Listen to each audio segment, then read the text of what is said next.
Bien, merci Catherine.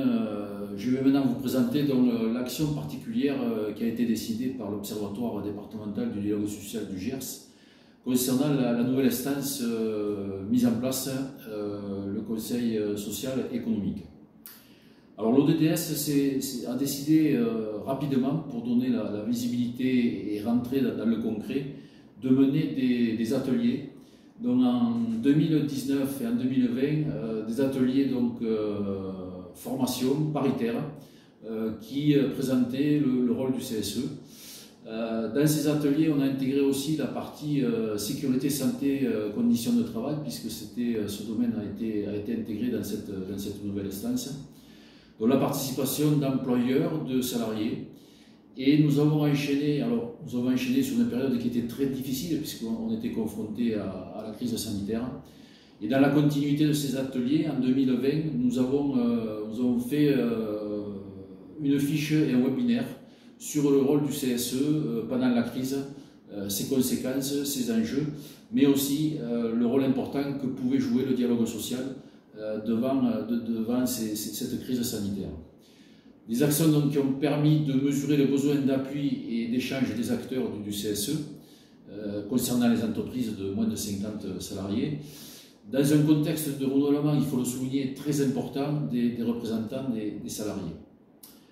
En 2020, donc, dans ce contexte de pandémie, le projet FAC nous a permis d'affiner nos analyses, les constats, et c'est pour laquelle nous avons répondu à un appel à projet avec l'appui d'un cabinet extérieur. Pour nous, c'était la continuité effectivement des premiers ateliers, de ces premières actions concrètes qui apportaient à la fois le nouveau périmètre dans un cadre que découvraient à la fois les employeurs et les salariés, dont les objectifs étaient, ce projet donc proposé par le FAC, était de plusieurs ordres. Mieux cerner les besoins des entreprises et en partant de leurs pratiques depuis la mise en place du CSE avec une perspective pendant la crise. Élaborer des outils opérationnels avec une approche intégrée des dimensions sociales, économiques et sanitaires. Développer la capacité et les savoir-faire de l'Observatoire à travers la conduite d'un projet commun, ce qui est important aussi pour l'efficience du dialogue. Donc, un premier état des lieux a été réalisé à partir de plusieurs leviers. Le premier d'entretien auprès d'une dizaine de TPE et PME dotés ou non de l'instance représentative, ainsi que d'échanges avec des partenaires territoriaux, chambres consulaires, services de prévention et de santé au travail, et aussi d'une enquête conduite par l'ARACT sur le dialogue social à l'épreuve de la crise sanitaire. Donc l'ODDS a souhaité initier deux actions à travers cette démarche, dont une liée aux réunions CSE.